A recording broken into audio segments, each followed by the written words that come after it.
Hey class, this is Mrs. Lynn. Welcome to another week of remote learning. I hope you guys had a great weekend. It was Mother's Day, so hopefully you guys were able to celebrate with your moms in a special way. All right, so going into this week, we're on, I think, week number 8 of remote learning. You're going to be getting your final assignment for computers. Um, the week right before Memorial Day weekend is a very short week. So I'm not going to assign you any extra assignments that week. All right. So that means you're going to get this assignment on May 12th, and then you have until May 21st to turn it in. Okay. So you get a couple extra days to turn that in for me. If you are done with this project super quickly, then I would use this time to check PowerSchool for any late or missing assignments or incomplete assignments and use that time to get it done. During remote learning, I'm not actually going to penalize you for turning in something late because I know these are difficult circumstances, and you might have really good reasons for not having turned something in on time. So I'm not going to penalize you for turning in something late. However, you do have to make sure whatever you do turn in is complete and done with your best effort and done correctly. All right. So I cannot, in full conscience, give you full credit for something that's done sloppily or done incorrectly. All right. So just make sure you get those missing assignments into me by May 21st. And if it's done perfectly, you will get your full credit. All right. So let's go into this week's project. You're going to be creating a infographic on the Canva app. Now, I think we've used Canva before, maybe in fifth grade. But in case you don't remember how to use it, I'm going to run you through how to make an infographic using Canva.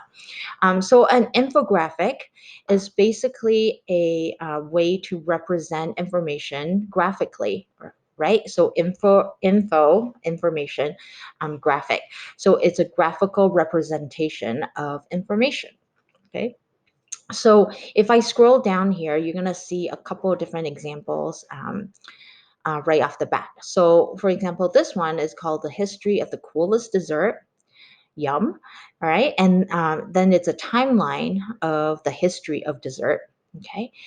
Again, there's data, there's information, but everything is represented graphically. And then you'll see some other examples here. Okay, and you can see from these just 4 examples up here that an infographic could look very different from one to the other, right? So you might have one that's a timeline, one that's just like boxes. So it just depends on your design aesthetic, how yours is going to look. So I'm going to link to Canva for you in Google Classroom. So when you click on that link in Google Classroom, it will take you to this page. Now, if you have not used Canva before with me, you're gonna have to click the sign up button, okay? And I'm not gonna run you through how to sign up because it's, I think, only 2 or 3 very simple steps to sign up. The only thing to note is that you're going to sign up using your GA School Google account. Okay, so make sure on the sign up page, you know what, I can click into it really quickly. You're going to click this option, sign up with Google. Okay, the rest of you who probably have an account, you're going to click this login button. Okay, and then takes you back to this page. You're going to log in with your Google account. Okay. And then this screen that pops up should be familiar. It's the regular signing in with Google page. And you're going to choose the account that you're going to use. So I'm going to go ahead and choose the demo student account that I've created. And it should log me in with my student account. Okay. All right. Now, Canva is free to use, but it does have a lot of items or objects that you can put on your page that are for Canva Pro members. So make sure you, if you're inserting a text box or an image, make sure that there's no icon in the lower right hand corner that's a crown. Anytime you see that crown, it's going to be a paid object. You have to be a paid member in order to use it. Okay, there's plenty of free things to choose from, though, so you really shouldn't have to use any of those pro items. All right, so under where it says design anything, there's a search box. And what you're going to do is type in infographic, because that's the project we're going to be doing. And for this project, you're going to be creating an infographic for a rising academy student. So basically, all the fifth graders right now who are moving into the academy, you're going to be creating an infographic called something like Middle School Survival Guide, or 5 tips for academy success, right? Something that you could create for the fifth graders who are going to be in academy for the first time next year. So these could be tips, these are, or any advice you can have for those students. Okay, so when you do a search on infographic, it's going to, Canva is going to give you a bunch of templates that you can use. Now, my suggestion is, if you have already used Canva before, to not take one of these templates. Okay. The reason is a lot of these templates have multiple layers and elements on the page that you're going to have to delete, right? So that's just going to be a lot of work for you. So if you're kind of comfortable with Canva and you are familiar with how a infographic should look like, you really don't need to use one of the templates. You can go and start with a blank page. Okay. And I would suggest starting simple. So you don't need a timeline for this project, because we're just doing basically a list of your tips, right? So your layout should be relatively simple, and I would just, that would be my one advice, is to keep it simple for this first project. Okay. You can see as I scroll through that most infographics have a combination of text and graphic, or images. Okay, so like for this one, this first one, there's a title, there's a subtitle, and then there's images that the user have inserted, as well as the actual information in text format. Okay, so make sure in your survival guide that you have those elements. Okay, you should have a title with your name maybe underneath. You should have images, and you should have some texts on your page. You can also have background images as well. So I'm going to show you a little bit of how to get all that onto your page. So let's go ahead and start with a blank page. And I'm going to walk you through the different tools that you have available for this project. Okay. Again, it's by default, it's going to try to give you some templates to work with. You can look through them just for ideas, but I would just, again, keep to the blank page to start. I'm going to go ahead and minimize my video so you can see my page better. And I'm going to enlarge it a little bit. All right, so there's my blank page. So the tools are on your left. There's the Photos tab, which allow you to search for images to insert onto your page.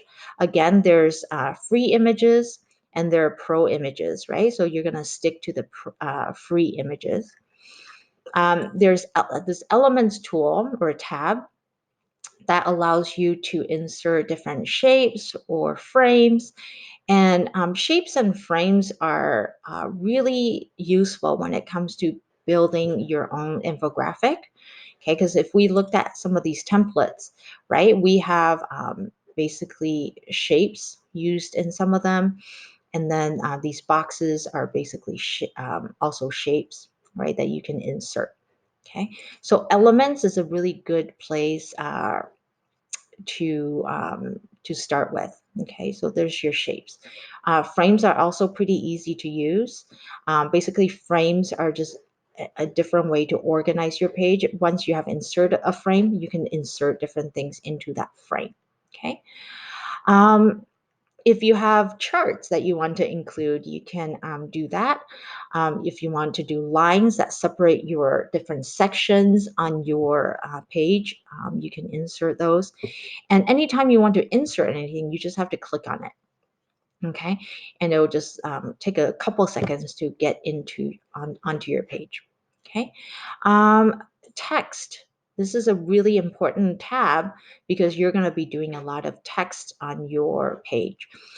So I would start with any project with the title, and you can do that by clicking on this add a heading um, icon. Okay, and once the text box has been added to your page, you can then move it to wherever you want. Okay. And then you can change the fonts, however, or to whatever you want. Okay. Now, some of these fonts are going to be paid, so you're going to avoid those. Okay, but you can kind of play around with this. The font toolbox is right up here. And it's pretty similar to, anytime you use a word processor, your font size is there, your font color is going to be there, and different alignment options. Okay, so you can play with those.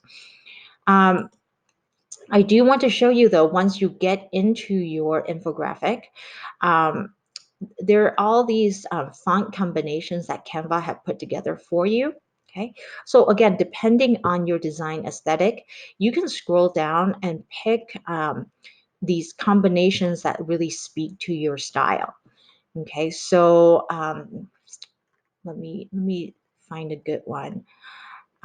So for example, you might do something like this.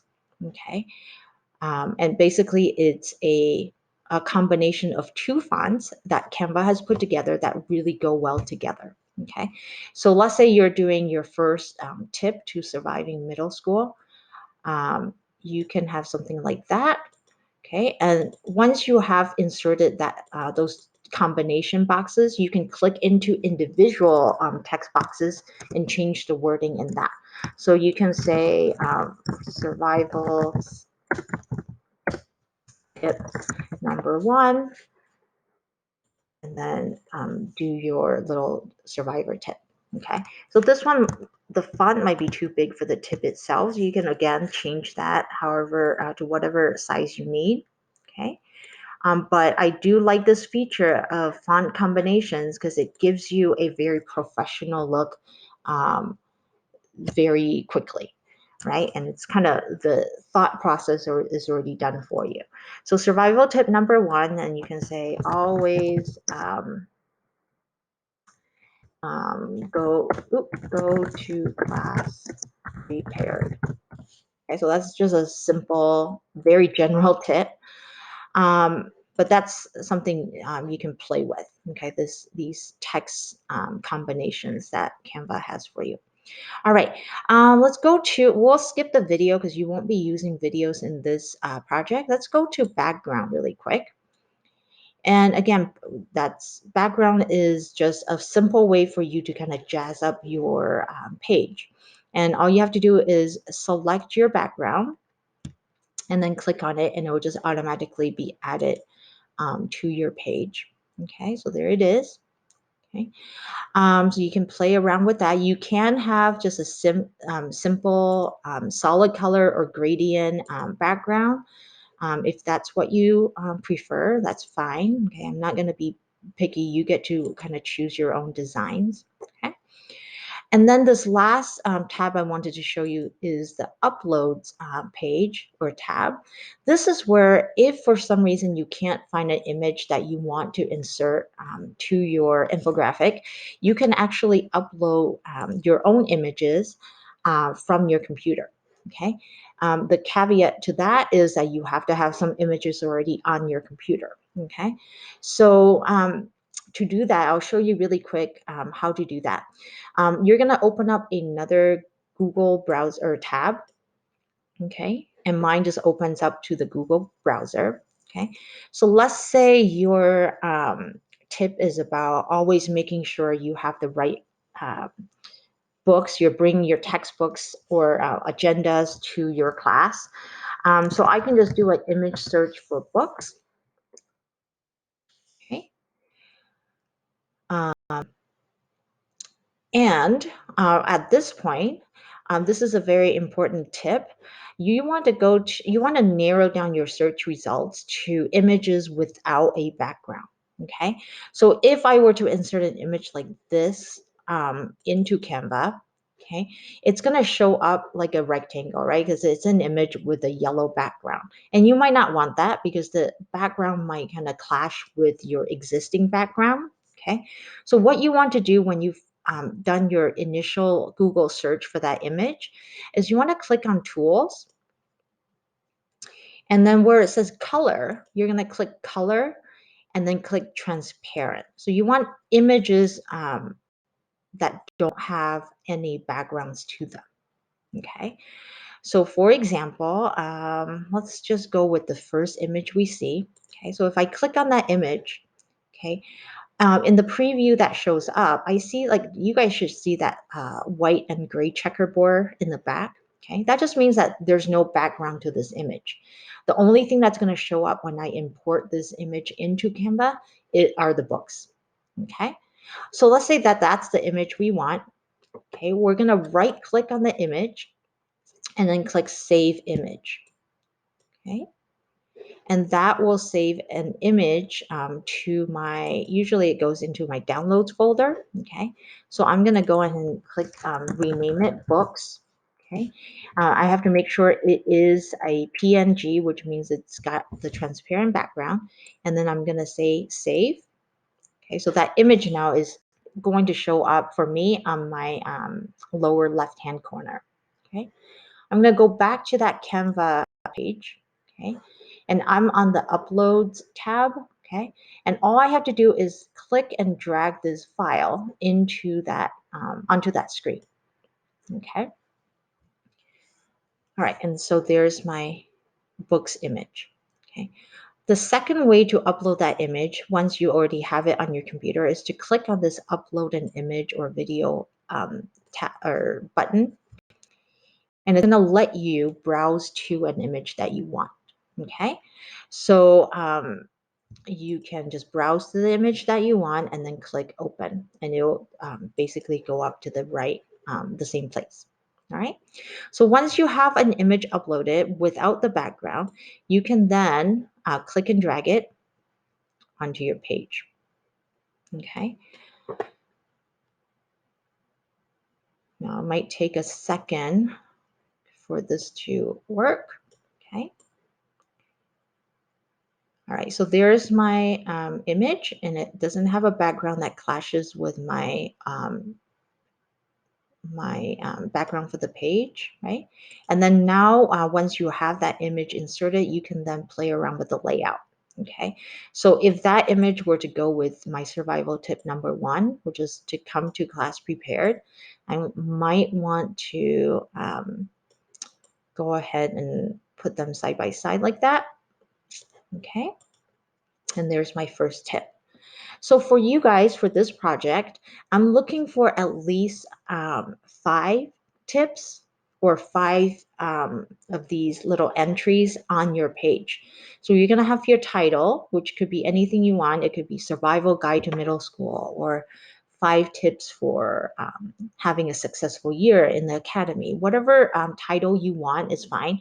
So you're gonna have a title. Your name should be somewhere on this page. I know who it's from. Okay, and then you're gonna have at least 5 of these items.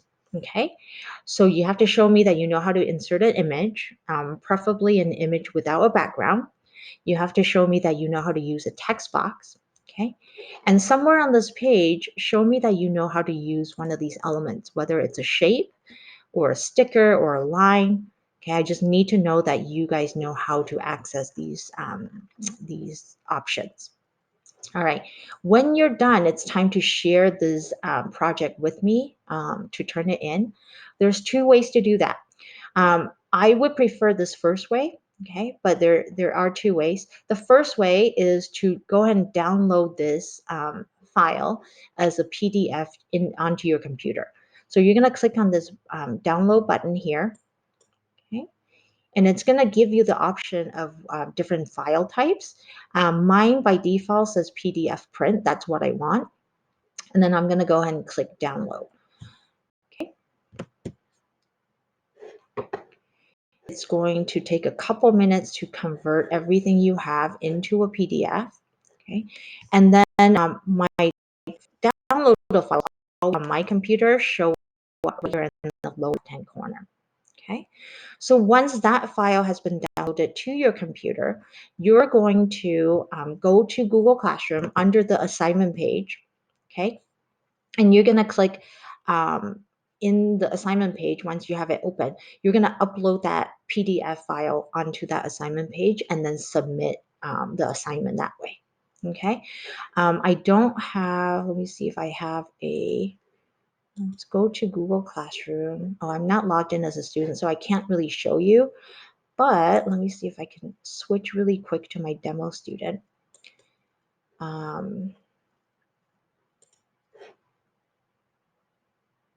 Okay, so as a student, you should be able to go into any assignment page, and I'm just going to open up a random assignment just to show you what it looks like. Okay, so this is a random assignment page, right? But right here where it says your work, add or create, this is where you're going to upload that file. Okay, so you have three options. You can upload something from your Google Drive, submit a link, or submit a file. Okay, so right now we're going to submit a file. And this was the file that we had, right? So I'm going to just click and drag it, or you can click right here to select it from your computer. Okay, but I'm just going to click and drag that file on here. And it says add a heading because I didn't rename that PDF. And then I'm going to click upload. Okay, so that should then upload the file, the PDF file inside the assignment. Okay, and when you click on turn in, I'm going to be able to grade that PDF right from Google Classroom. Okay, the other option, so I'm not going to click submit just yet. The other option was that share button. Okay, and you can do that too if it's easier for you. Um, Under where it says share the link sharing, right here it says share a link to edit. Okay, you need to go ahead and click, click on that and change that to share a link to view. Okay, because you don't want anyone to be able to use that link to get into your file and then make changes to it. So go ahead and click share a link to view and then click copy. Okay, and this will copy that link onto your clipboard.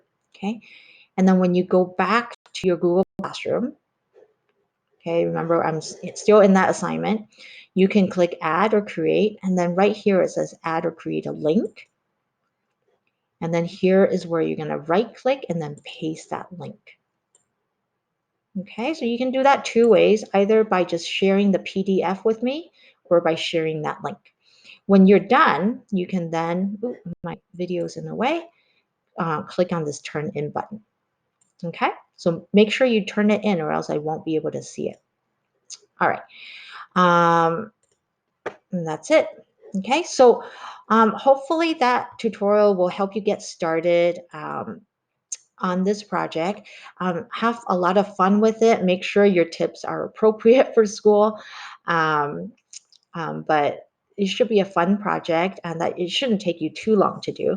So it is due on May 21st. So don't, I guess, don't take too long to get into the project, even though you have that extra couple days at the end to turn it in. If you have any questions about how Canva works or how to use some of these options or tools in Canva, you can go ahead and email me to request a Zoom meeting and I can walk through anything you need with you. And then don't forget to check PowerSchool for your grades for any missing or incomplete assignments. I'm happy to revise any grade once you have turned something in. Okay. But otherwise, yeah, have fun this week and reach out to me if you have any questions. Bye.